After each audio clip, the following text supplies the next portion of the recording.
When I got out here and I filmed the grasses, I suddenly saw the light on this fence.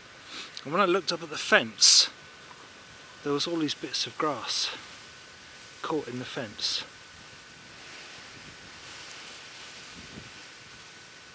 And I found that fascinating. So this is about them. How they can inspire.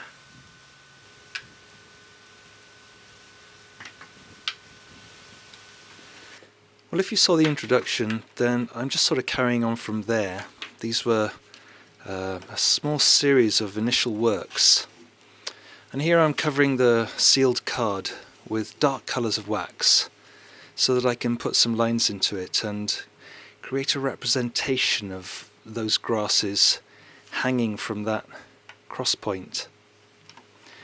The white colour is actually just the colour of the card, and I'm using the tip of the iron here to trail through.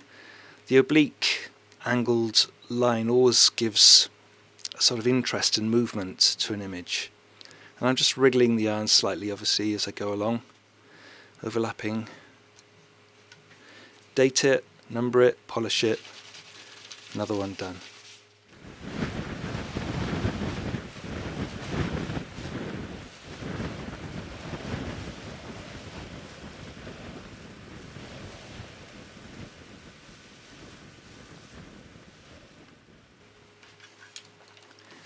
Still working onto the regular sealed encaustic painting card. I'm creating a background first. I want to look at another way of representing the wind rattling through the grasses, and I'm going to use a sort of a pattern effect. And what I'm doing is wriggling the iron backwards quite quickly and rattling it from side to side so that alternate sides hit. And then a quick way to add more colour is just to actually use the block crayon on their edges and colour across, so you can see how it adds colour in, enriching. Then you can go back with the iron at any point in time, reworking. So I'm still working back through to the white of the card underneath, as you can see. And that movement with the iron, you put the point down and drag that, and you rattle it from one side to the other. Put it into slow motion here so you can see. So it's just a series of those, but it does sort of impart that feeling that the wind gave, blasting through those grasses, rattling them from side to side. Quick polish, date it again, and there's another expression from that experience. So they're building up slowly, different ideas.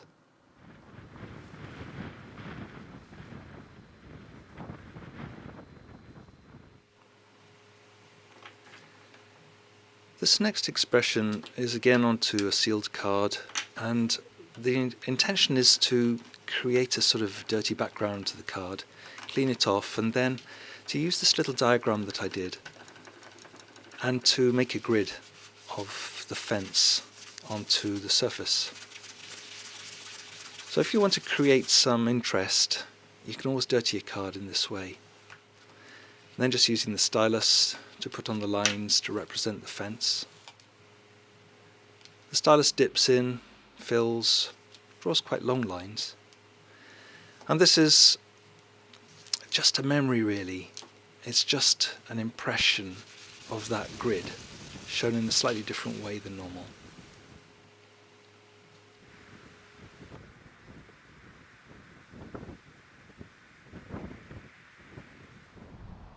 As I looked at this, my mind started to slow down, and I realized it was a great representation of the Fibonacci development, the golden mean, where you square the longest side and add a square, and then put a quarter radius of a circle in. And this is something that's been used in art for a long time. The golden mean, basically, you have a rectangle which is 1.618 in length. And then you divide the 0.618, leaving a square of 1.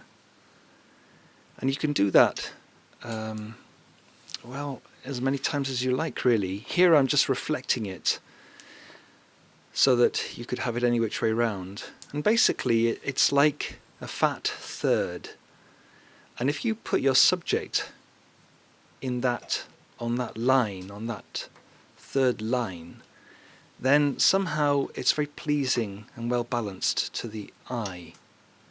So this is just a very quick, simple look at the golden mean, the Fibonacci, the golden section. Check it out, there's lots of information about this.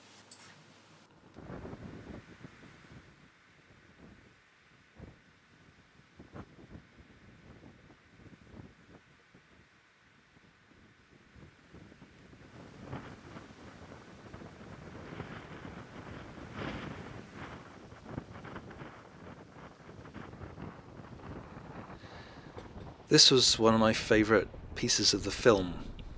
I just love the lush movement of these grasses, especially when they're slowed down like this. So anyway, next piece. This time I'm working onto watercolour paper. I'm using the same approach as I did in the last one, so I'm actually sort of scrubbing colour into that surface so that it becomes discoloured. And then I'm going to work on top of that. So just get the worst of the colour off. You can see I've created a background hue now. And I'm using the stylus with a little brush head. This is a wire brush. And again, it holds quite a lot of wax. You can see it's running out as I get to the end there. So just dip it in and fill it up. And I'm just putting bands across. I'll actually dip the bottom of the stem quite often. If it gets bent, just put it straight and then dip that bottom of the stem, the brass stem in. That's the quickest way to fill the stylus. And just scribbling from side to side and then pulling out. Very fine detail can be got if you use the wires in this type of way.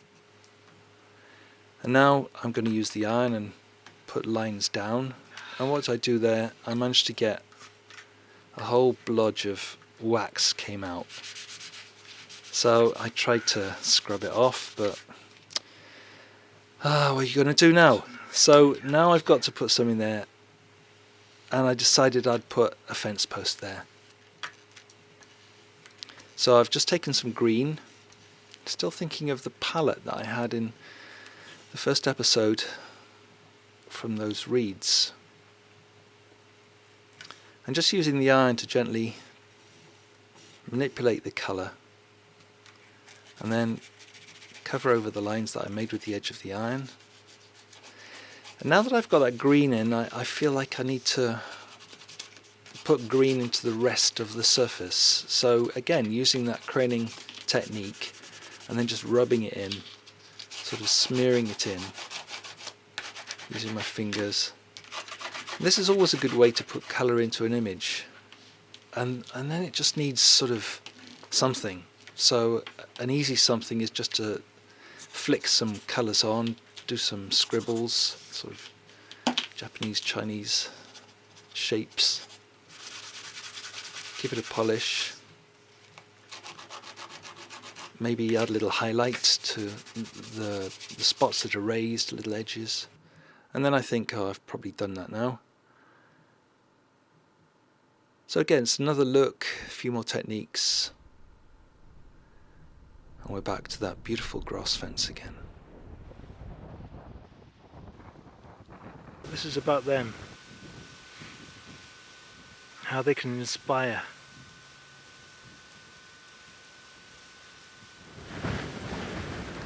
Hey, thanks for sticking with me on this. If you're enjoying it, well, next episode is going to be hot plate work.